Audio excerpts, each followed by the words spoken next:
Hello everyone, আসসালামু আলাইকুম। সবাই কেমন আছেন? আশা করছি সুস্থ আছেন, ভালো আছেন। তো আমরা এখন দুপুরে খাবার খাচ্ছি। এখানে হচ্ছে কাইকা মাছ রান্না করেছিলাম। এটা হচ্ছে আমার গতকালের তরকারি, সেটাই আবার গরম করে নিয়েছি। অনেকগুলো করে রান্না করে রেখেছিলাম। আর এখানে হচ্ছে চিংড়ি মাছ দিয়ে লতি দিয়ে রান্না করেছি। এত পরিমাণ টেস্ট হয় এই চিংড়ি মাছ দিয়ে লতিটা। যারা একবার হলেও খান নাই, অবশ্যই এই লতি দিয়ে চিংড়ি মাছ দিয়ে রান্না করে খাবেন। অনেক বেশি আমি লাগে খেতে। আর সাথে হচ্ছে ডাল। এই তো ডালটা কিন্তু ধনিয়া পাতা টমেটো ছাড়া একদমই আমার কাছে খেতে ভালো লাগে না। তো টমেটো অবশ্যই না থাকলে আবার অনেক সময় দেই না, তবে তখন আবার খেতে আবার ভালো লাগে না সেরকম।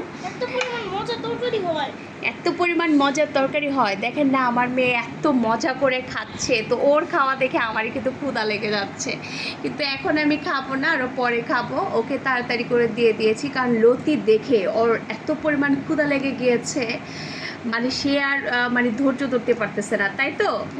হুম, সেই মজা হয়েছে না? হুম, দেখি কাইকা মাছ। আস্তে আস্তে আস্তে ধীরে খাও, আস্তে ধীরে। হুম হুম হুম, আস্তে ধীরে। আস্তে ধীরে আস্তে ধীরে। ইস, সেই মজা।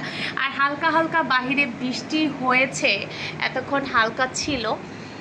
তো এখনও দেখা যায় বৃষ্টি হতে পারে আর কি, এরকমই দেখা যাচ্ছে।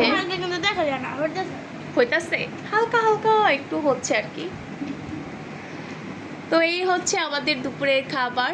আর সাথে লেবু দিয়ে কিন্তু লতিটা খেলে আরও বেশি ভালো লাগে, তাই না? আর ডালের সাথে তো একদমই জমে যায়, সেটা আর বলার কোনো কিছুই থাকে না।